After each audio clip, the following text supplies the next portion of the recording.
নতুন একটা ভিডিওতে তোমাদের সকলকে জানাই ওয়েলকাম। সঙ্গে অনেক ভালোবাসা। কেমন আছো সকলেই জানিও।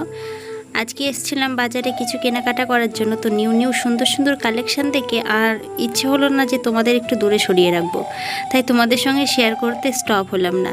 তো এই কালেকশানগুলো একদম আমার কাছে নিউ বলে মনে হলো। নিউ বলতে এরকম আগে কখনো আমি দেখিনি।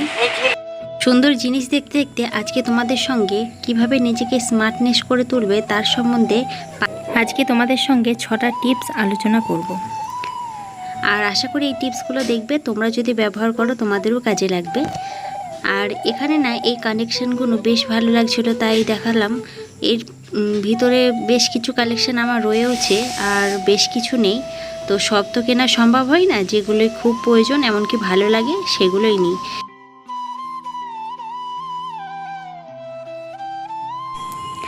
নিজেকে স্মার্টনেস করে তোলার জন্য প্রথম পয়েন্ট হচ্ছে, স্মার্ট হতে গেলে আগে নিজেকে বুঝতে হবে তোমার কি পছন্দ, কিভাবে চলাফেরা করতে বেশি আরামদায়ক মনে হয়, সেভাবে নিজেকে পরিবর্তন করো।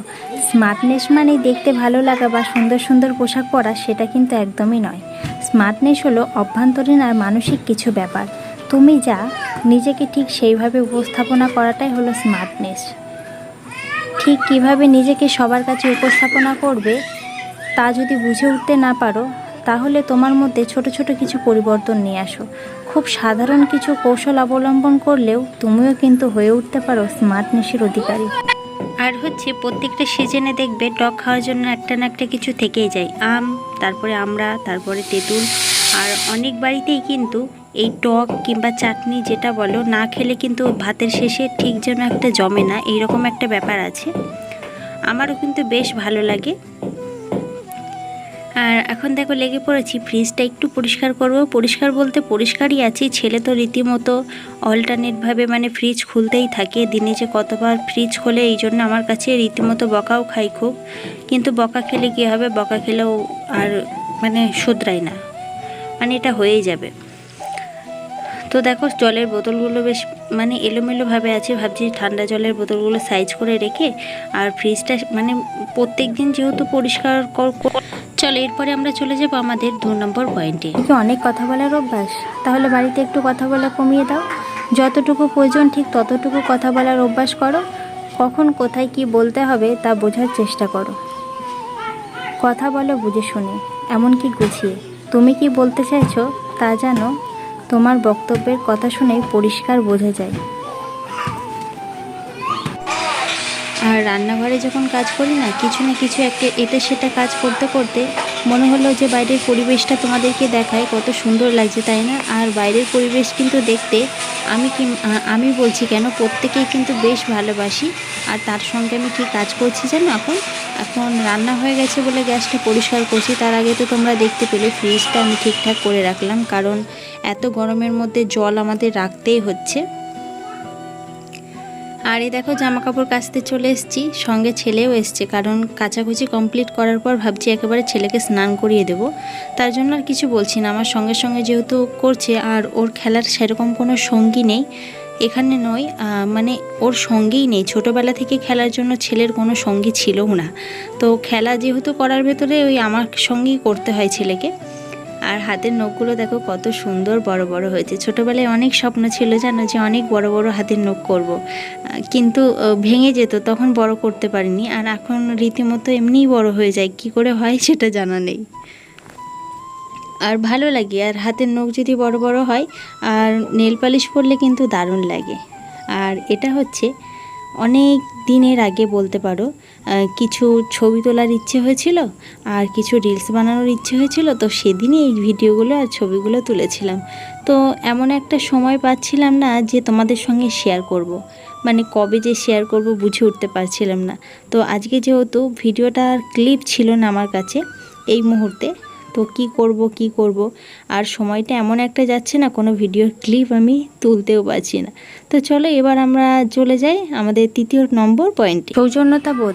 সব জায়গাতে কিছু নিত্যতম সৌজন্যবোধ মেনে চলা উচিত। এতে যেমন বুদ্ধিমতির পরিচয় পাওয়া যায়, তেমন কিন্তু স্মার্টনেসেরও কিছু পরিচয় পাওয়া যায়। যেমন খুব জোরে কথা বলা, এটা বন্ধ করতে হবে, বিশেষ করে ধূপধাপ করে পা না ফেলে নিঃশব্দে পা ফেলার চেষ্টা করবে। কারো সাহায্য নেওয়ার পর তাকে ধন্যবাদ থ্যাংক ইউ জানাও, এটা কিন্তু সৌজন্যতা বোধের মধ্যেই পড়ে।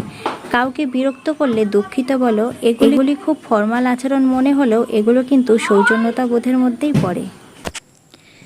আর প্রতিনিয়ত না জামা পরতে পরতে মাঝে সাঝে একটু ইচ্ছে হয় যে আজকে দিনটা একটু শাড়ি পরি, মানে দেখতে অন্যরকম লাগে, এই যা, তাছাড়া কিছু নয়। আর ছোটোবেলাতে কিন্তু শাড়ি পরতে বেশ ভালো লাগতো, কারণ ওই যে বলেছিলাম না, আমি যখন মানে নিচু ক্লাসে ছিলাম, ওই উঁচু ক্লাসের দিদিগুলোদের দেখতাম যে শাড়ি পরতো সুন্দর করে, ওইটা থেকেই আমার ভালো লাগা তৈরি হয়ে গেছিলো মনের মধ্যে। তো চলো এবার চলে যাই 4 নম্বর পয়েন্টে। সে সুন্দর করে কথা বলাও কিন্তু স্মার্টনেসের পরিচয়।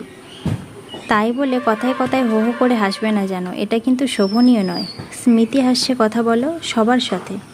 মানুষটি যদি বিরক্তিকর হয়, তোমার কথা শুনে সে যেন একটু বিরক্তবোধ ধরতে না পারে। তোমার সাথে কথা বলার পর যেন মনে না হয় তুমি দৃঢ় আচরণ করছো। আর আমাদের জীবনে কত রকমের ভালো লাগার ভালো মুহূর্ত স্মৃতি থাকে, তাই না? তো এরপরে চলে যাই আমরা 5 নম্বর পয়েন্টে। যে কোনো পরিবেশে মানিয়ে চলাটাই স্মার্টনেসের অন্যতম পরিচয়। তোমার মনের অবস্থা যদি খারাপ হয়, ভালো ব্যবহার করো সবার সাথে। অল্পতেই বিরক্ত হবে না বা রেগে যাবে না। ধৈর্য ধরে স্থিরভাবে সবার সাথে কথা বলো, ভালো ব্যবহার করে যাও। প্রতিটি সময় ভালো আচরণ মানুষকে গড়ে তুলবে একটা স্মার্টনেস, এমনকি সুন্দর একটা মানুষ হিসেবে। চলো এরপরে আমরা সোজা চলে যাব আমাদের শেষ পয়েন্ট 6 নম্বর পয়েন্টে। স্মার্টনেসের মধ্যে কিন্তু একটা অন্যতম দিক হচ্ছে সুন্দর পোশাক পরা। পোশাক আশাক যদি ঠিক মতো নির্বাচন করতে না পারো, এমনকি কোন পোশাকটা কোন সময় পরবে সেটা যদি ধরতে না পারো, বুঝতে না পারো, তাই পোশাক নিজের ব্যক্তিত্ব অনুযায়ী। পোশাক নিয়ে দ্বিধাদ্বন্দ্ব থাকলে বেছে নাও সব সময় যেটা চলছে সেই ধরনের পোশাক পরা ব্যবহার করো, সেই ধরনের পোশাক পরার অভ্যেস করো। কী রঙের পোশাক পরবে সেটাও যদি বুঝতে না পারো, তাহলে হালকা রঙের পোশাক পরো। হালকা রঙের পোশাক কিন্তু প্রত্যেকটা মানুষকেই সঠিকভাবে মানায়। আর তোমরা সকলেই যদি এই 6টা পয়েন্ট মেনে চলো, তাহলে কিন্তু তোমরা নিজেকে সত্যিই একদম সুন্দরভাবে স্মার্টনেস করে তুলতে পারবে। আর তোমাদের তো ভিডিওর ক্লিপ না থাকার কারণে ভিডিওটা ভালো করে শেয়ার করতে পারলাম না। তো আমাদের গাছের লাউগুলো দেখো, প্রচুর লাউ হয়েছে। যেহেতু জ্যৈষ্ঠ মাসে লাউ খাবো না, এত লাউ যে কি করব বুঝে উঠতে পারছিলাম না, তা ফেলেই দিতে হয়েছে। আজকের ভিডিওটা এখানেই এন্ড করছি। টাটা, ভালো থেকো সকলেই।